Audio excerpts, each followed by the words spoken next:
है कि मानता नहीं, प्यार है किसी और का तुझे चाह।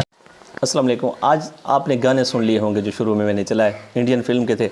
ये फिल्म थी दिल है कि मानता नहीं। कुमार शानू जी की आवाज़ में थे, अनुराधा जी की आवाज़ में थे। और ये गाने जो 11 गाने थे इस फिल्म के, फिल्म थी दिल है कि मानता नहीं। और ये तहरीर में जो आपको सुना रहा हूँ अब्दुल बासित साहब की है।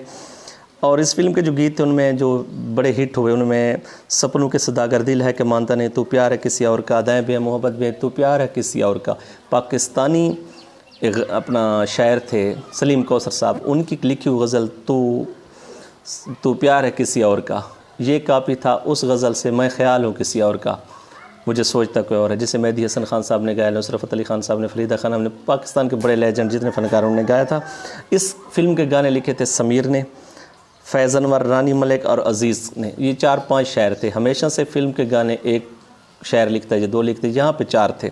इस फिल्म के बहुत सारे राज हैं जो आपके साथ शेयर करने हैं। सबसे पहले हमारे चैनल को सब्सक्राइब कर दीजिए। इस फिल्म का जो म्यूज़िक था नदीम श्रावण का था, और नदीम श्रावण की जो तर्ज़ें होती हैं वो बड़ी ज़बरदस्त होती हैं, और हमेशा से उसने नया काम करने की कोशिश की है।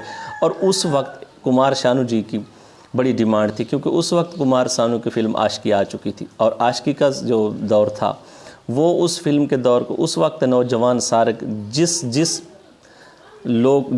बंदे को गाने का पता चलता था उसके हाथ में कुमार शानू जी की कैसेट ज़रूर होती थी। वो कैसेट वो कौन सी थी? वो थी फिल्म आशिकी के गाने। तो इसमें कुमार शानू जी से दोबारा गाने कराए गए कुछ।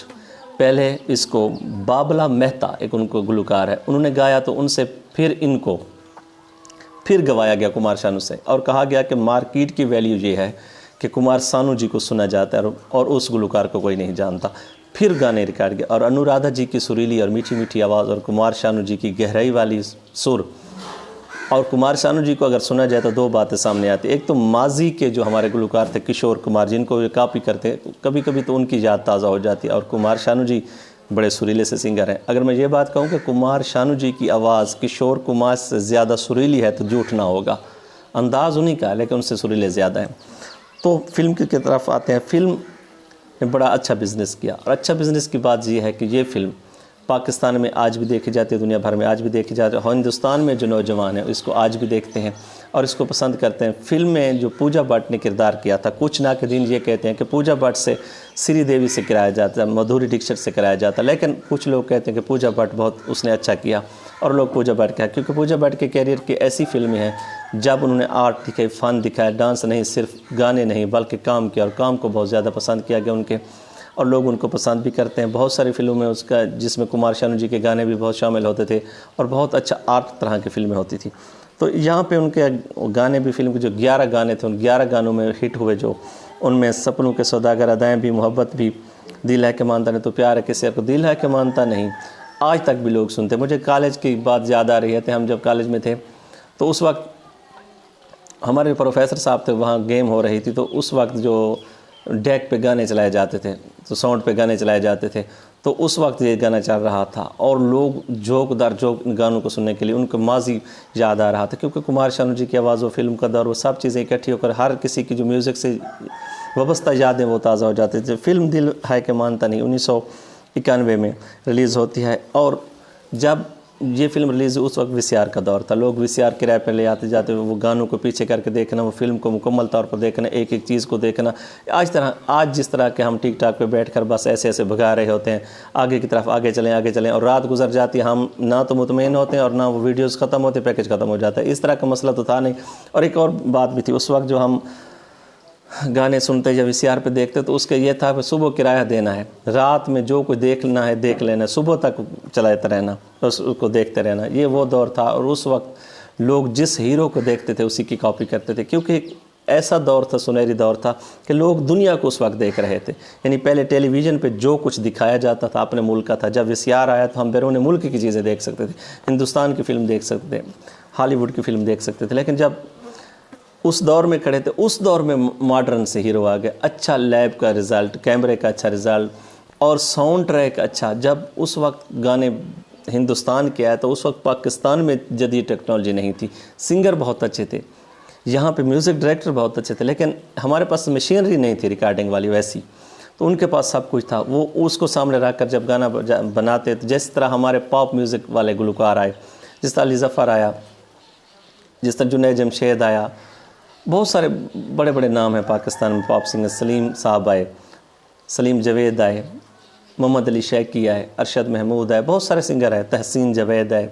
तो उस वक्त लोग इनको सुनना चाह रहे थे क्योंकि नौजवान थे और इंस्ट्रूमेंट बड़े अच्छे बजाते थे, जो म्यूज़िक पे से बज रहा होता था मॉडर्न सा था। वो हमारे जो पुराने ज़माने के साज थे उससे कुछ लोग तंग थे, क्योंकि कुछ नौजवान नस्ल आ जाती है वो पिछली चीज़ों को पसंद नहीं करती। तो उस वक्त हिंदुस्तान के जो उनके डायरेक्टर हैं और उनके प्रोड्यूसर हैं वो बड़ा इस चीज़ को देखते थे कि नौजवान आजकल क्या चाह रहे हैं। उन्होंने नाज़िया हसन, हमारे पाकिस्तान की लेजेंडरी पॉप म्यूज़िक में उनका बड़ा नाम है, तो उन्होंने नाज़िया को देखा जब यहाँ पे वो हिट है तो उन्होंने अपनी फिल्म में नाज़िया से गीत करा लिए।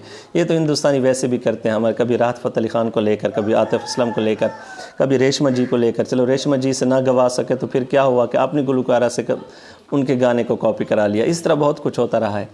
लेकिन ये फ़िल्म जो थी उस दौर में जहाँ ये नौजवान जो आज 50 साल के हैं, उस वक्त ये नौजवान थे और ये 18-19 साल के थे और ये इन गानों को बड़ा महसूस कर रहे थे, बड़ा मज़ा ले रहे थे, क्योंकि नई आवाज़ें आ चुकी थी।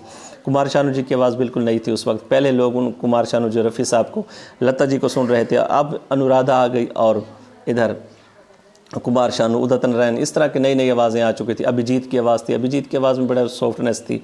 तो इस तरह ये म्यूज़िक बड़ा अच्छा, फिल्म ताज़ा हवा का झोंका थी। लोग इस पे अपना फैशन, यानी जिस तरह के उन्होंने कपड़े पहने होते लड़कियां उस तरह के शहरों में कपड़े पहन रही थी, और जिस तरह के हमारे वो आमिर खान साहब ने ड्रेस पहना हुआ था उसी तरह का। क्योंकि मैंने देखा है कि एक फ़िल्म थी उसमें वो घोड़े के साथ माथे पे एक रुमाल सा बांध कर घोड़े को पकड़ ले। हमारे जो गांव में थे ना, जो फिल्म देखते, सुबह को जब उठते थे, जिनका घोड़ा था घोड़े को पकड़ कर और फिर माथे पे रुमाल बांध लेते थे, अपने आप को आमिर खान समझते। तो इस तरह की बहुत सारी मिसालें हैं कि जिसका जो आइडियल होता है उसको कॉपी करने की कोशिश की जाए। लेकिन उस वक्त ये आम था कि उस वक्त ज़्यादा तफरीह के कोई ज़राए नहीं थे। फ़िल्म को देखकर बस एक ख्वाबों की दुनिया में लोग चले जाते थे। उधर कैसेट ख़रीदते थे, फिर वो टेप रिकॉर्ड में चलाते थे। जो फ़िल्म का म्यूज़िक होता था उसको बार बार कैसेट पर रिकॉर्ड किया जाता था। एक बार अगर सुन लिया फिर जाकर और कैसेट ख़रीदिए, उसी कैसेट पर और रिकॉर्डिंग हो जाती थी, पहली को ख़त्म कर लिया जाता था। बेहतरीन दौर में बेहतरीन फ़िल्म थी, आज तक लोग उसको याद करते हैं। इस तरह की फ़िल्में जो रोमांटिक फ़िल्में, फिर इस तरह की फ़िल्में, फिर जब एक्शन की तरफ लोग गए तो लोगों ने उन फ़िल्मों को देखना छोड़ दिया, क्योंकि हर कोई एक्शन नहीं देखना चाहता। रोमांटिक स्टोरी, जिसको अपनी स्टोरी हम कहते हैं, पाकिस्तानी ड्रामा जो था, जो पहले दौर में पाकिस्तानी ड्रामा था, उसको लोग बड़ा पसंद करते हैं। उसकी वजह क्या, उसकी कहानियाँ हमारे घर की कहानियाँ लगती थी। लेकिन जो आजकल दिखाया जा रहा है, ना तो हमारे मुआशरे में इस तरह की कहानियाँ हैं और ना हमारे घरों में है। खुदा के लिए कंटेंट बेहतर करें। हम आज हिंदुस्तान की बात कर रहे हैं तो कंटेंट की बात कर रहे हैं। अच्छा था, हमारा हो तो अच्छा हो, उनका हो तो अच्छा हो, बस देखने वालों को अच्छी तफरीह मिले। आपको आज की वीडियो कैसे लगी?